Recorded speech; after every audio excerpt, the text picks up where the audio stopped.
Am I the a-hole for saying my birth parents are awful people and my birth siblings are old enough to realize that?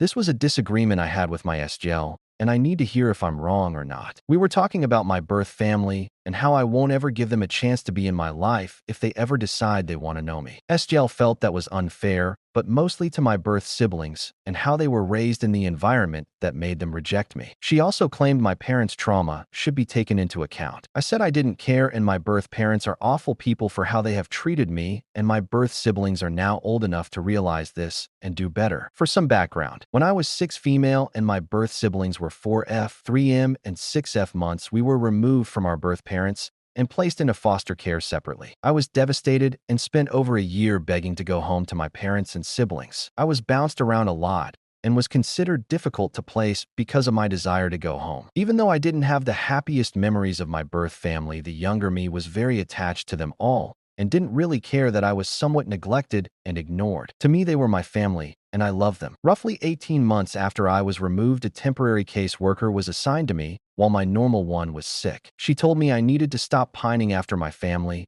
and asking to go home to them. She said it was making families reject me. When I told her I missed my family and wanted us to be together again, she told me my birth parents had already taken my birth siblings back months before that point and had chosen not to take me back. She told me to accept that and move on and stop wanting them. I don't know why she told me that and expected it to help, but it broke something inside of me. And for most of my life, I was left wondering why and struggling with the reality. When I was 9, I was placed with my parents, and they stuck with me when everyone else found me to be too much, and they gave me a home and a family, eventually 2 siblings, and they probably saved my life. But it couldn't remove the trauma I carried around with me, and it left questions unanswered. I should also mention that I confirmed later that what the caseworker told me was correct, and my birth parents had taken my birth siblings out of foster care a year after we were placed in care. Apparently, they had gone to therapy and worked on their issues, but willingly chose not to do the same for me. In my mid-20s, when I got engaged to my husband, and we agreed we wanted a family, I decided I needed to find some degree of closure, or try to at least, because therapy alone wasn't enough to stop that little girl inside from crying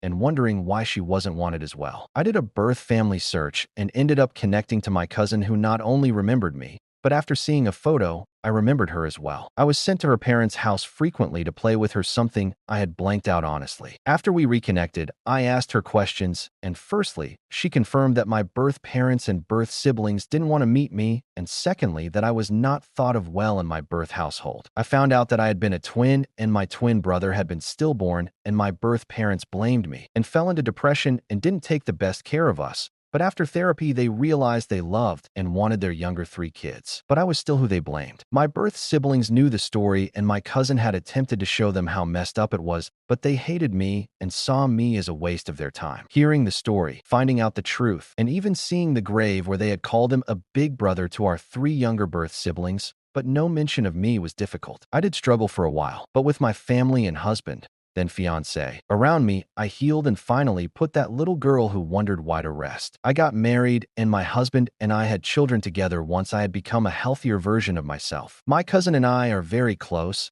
and she's estranged from my whole birth family, including her parents. My ILs knew about my history, and I was open and honest with them about everything I had learned and been through, in part because the person they first met was a very broken young woman and my fiancé, and I stalled our wedding so I could get help, and once I was in a better place, I let go of any shame or guilt and realized I had no reason to hide, for reasons not fully known to me. But my husband has an idea. My SGL brought the topic up to me, and like I mentioned, we disagreed, and she found it very wrong of me to hold the view I do. She thinks I should be showing more grace to everyone, but mostly to my birth siblings, because it's how they grew up. She thinks saying they're old enough is BS when it took me so long to come to terms with everything and heal. She believes my feelings show a lack of compassion. And while others disagree with her, I wonder if I should be less harsh when addressing the topic of my birth family after all this time. Am I the a-hole?